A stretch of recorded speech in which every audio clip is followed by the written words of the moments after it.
I am here to announce our campaign to be the next governor of California. Riverside County Sheriff Chad Bianco recently announced his run for governor of California. He is the most high-profile Republican to enter the race so far. Sheriff Bianco joins us now from Riverside. Sheriff, welcome back to The Issue Is, and congrats on the run. Thanks, Alex. I appreciate it. Glad to be here. Was there a specific moment where you decided, I got to run, and I'm the most qualified person in the state to do this job? I don't think I could identify one moment. I think it was a culmination of probably 32 years of getting to this point, and then specifically the last 6 in trying to do everything I could to make public safety better, but running into the obstacles in Sacramento that were making it virtually impossible. So it was many things on top of each other, noticing and paying attention to the people that are going to run, that have been talking about running or that have already announced. It's completely obvious. It's the same names and faces of what we all believe are the ones that got us here in this position in the first place. And so to allow someone that created the problem to now say, without saying I'm sorry, say I'm going to fix it, it doesn't work that way. And so it's we believe that the time has come that Californians are fed up and they're going to look for a different direction. And who better to look toward than a 32-year law enforcement leader who has been very successful in Riverside County, one of our largest counties in the state. And we're just going to expand that to the entire state and all of California residents. Though, the politics of this are tough. The Democrats outnumber Republicans 2-1. Donald Trump has never topped 40% in this state. Lay out for me the specific path to victory and what Democrats are going to join your coalition. Yeah, it's a great question, because we have to know and we have to admit that Democrats carry a more numbers than Republicans do. But someone pointed out to me the other day, they added the Democrats and the independents to say that it was something like 70-some%. So, but the reality is it's kind of a misnomer, because the independents way outnumber the Democrats too. So it's not that Democrats are the overwhelmingly largest voting group. It's, if you combine Republicans and independents, then we're way bigger than the Democrat group. But the reality of this is I'm not going to make this, and I'm not going to allow what we typically do in elections to make this about Democrats and Republicans. I'm running for all of California. I'm not doing this. I'm not the sheriff of Riverside County for just Republicans. It's for all Riverside County residents. And as the governor, I'm not doing this to attack a Democrat or to say that Republicans are better. I'm saying that we are broken in this state. Our government is failing, and it's going to take someone with an integrity intact background to be able to do that and explain that to all of the California residents. And I think when you approach it with a common sense, at a common sense level, appealing to Californians, not your registered party, that's what's going to get us to over the top and make us win. And I believe that we're there in California right now. Well, we know there's a lot of Republicans that have said that before when they're running, that it's not just about the party, and they haven't been able to do it. What's different about you? What's different this time? I think how you just laid out the question, they all say it. They've all been politicians. There's only been politicians that have run for the position, other than you get some businessmen, businesswomen that have tried to do it and failed, but they play politics. I'm not going to play politics. Everyone in this state knows exactly who I am. They know exactly my morals, my ethics, my leadership ability, and I'm not going to change that to try and appease a smaller group. I think that what happens is you compromise your integrity and your morals and your ethics sometimes to try and appease to a small group of people, that then it causes you to lose another group of people. So we're going to make this about Californians, not about Republicans and Democrats. You can't change the fact that I'm a Republican, but as long as if we can convince people to get back to a time when this country was seriously great and it was okay that we were Republicans and Democrats and we could disagree on certain things, as long as we were working for the same mission and we cared about other people more than we did ourselves, it was a better time then. And for this campaign, I'm not going to allow what I know is going to be the Democrat side to allow this to be broken into a Democrat versus a Republican thing, or a MAGA versus a Democrat thing, or a California thing. This election finally, for decades, really, and I could be honest and tell you, going back to when Ronald Reagan was elected governor, there's never been an election for governor that's been about Californians. It's always been about different issues.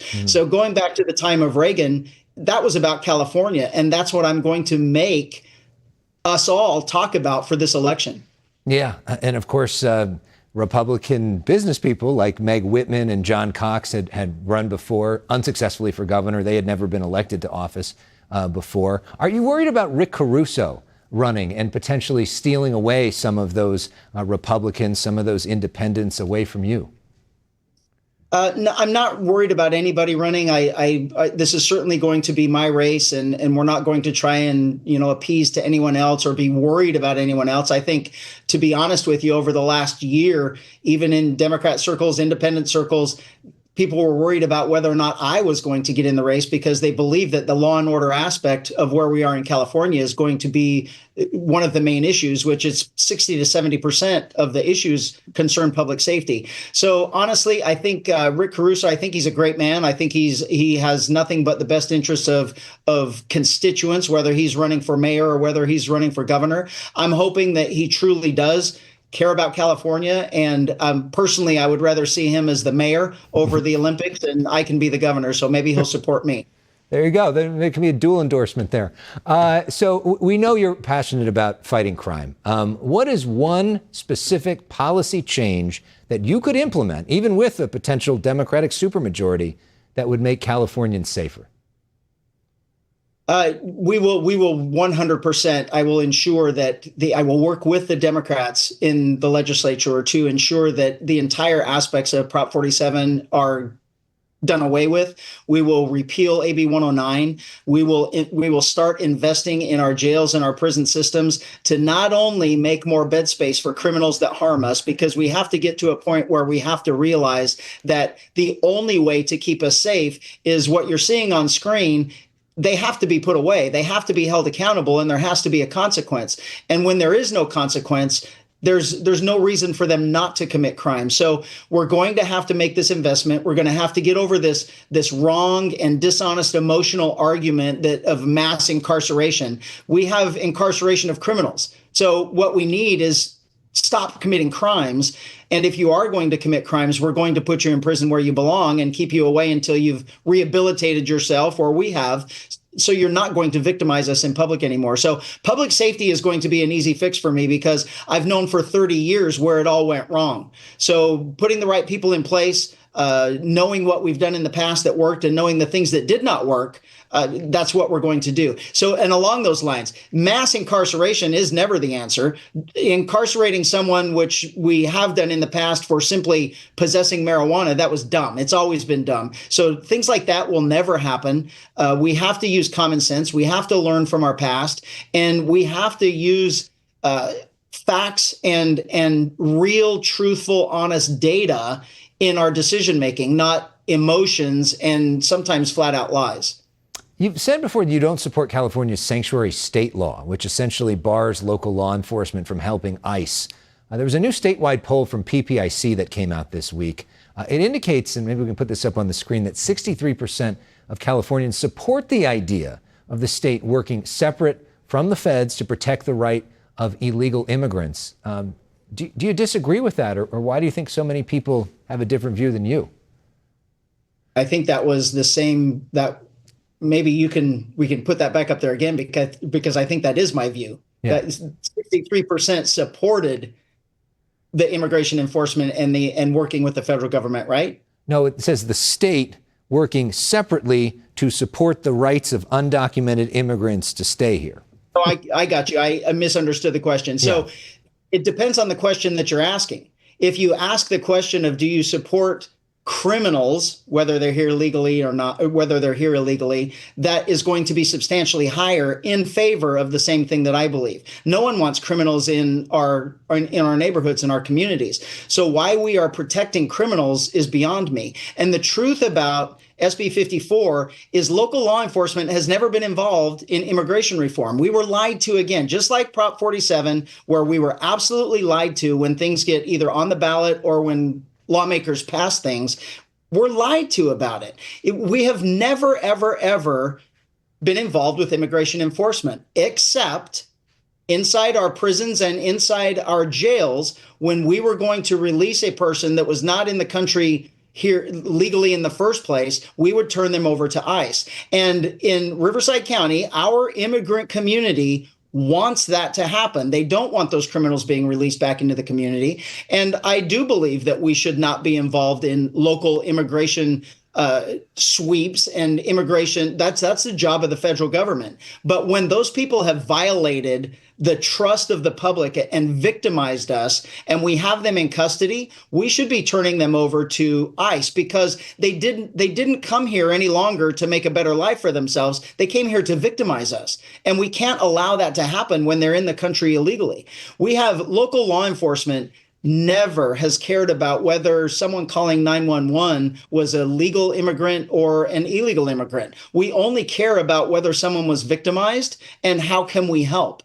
And this idea that local law enforcement should be feared because of immigration is additionally endangering our immigrant communities, because now we know just in the last couple of months, they're afraid to report crimes. So they're being victimized. These criminals know that they're easy targets because they're afraid to report, and it's damaging to our communities.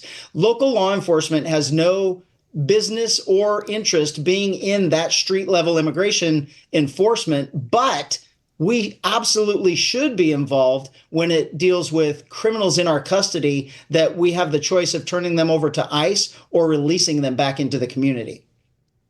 We know that you're a big supporter of President Trump. We were with you at the RNC. In a sentence, can you describe Donald Trump's job performance so far? I think he's done a great job. I don't think that, I mean, I can't say that I like everything, the way it comes across as the things that he says, but his policies are exactly what America wants. His policies of government, of getting rid of government waste, of if he can cut taxes, cut taxes. If he can stop the waste where we can provide a better service instead of wasting that money, that's what we should be doing. The stance that he's taking about America being put first, that should be a no-brainer. The same as what I would say, California should be put first. We should be more important, more concerned about California residents than any other person in the country, or certainly any other country. So I think he's doing a fantastic job. I think the majority of the population knows that he's doing a fantastic job, and he's doing exactly what he told us he was going to do. So that's something that is not a familiar sight with politicians either. Yeah, it's a long sentence. So what have you learned about leadership from Donald Trump that you would want to implement as California governor? I don't know if I can answer that, because what I have learned about leadership came from the time I was a child. It came from my grandparents. It came from my dad. It came from my teachers. It came from my high school coaches. It came from my college coach. It came from me coaching middle school and high school girls and boys in strenuous sports. It came from my 32 years in law enforcement of leading people that are placing their lives on the line for other people. So I don't think that I would, I mean, I certainly admire other leaders. I admire their ability to get things done, but my leadership ability is mine. It's been proven. It's been very effective for me, and I'm going to do everything I can to just continue that. Did you see the Trump-Zelensky meeting at the Oval Office late this week and the confrontation? What did you make of that? I saw parts of it. I did not see the entire thing, and I didn't see it was going in and out of meetings and seeing it on television sets, and I heard it on a couple of people's phones. So I don't know what to make of it. I know that it certainly was described as tense. It certainly was confrontational. I think that even my own personal opinions is I think that President Zelensky has been allowed to say a whole lot of things without being confronted for a couple of years. And I think that the confrontation was long overdue.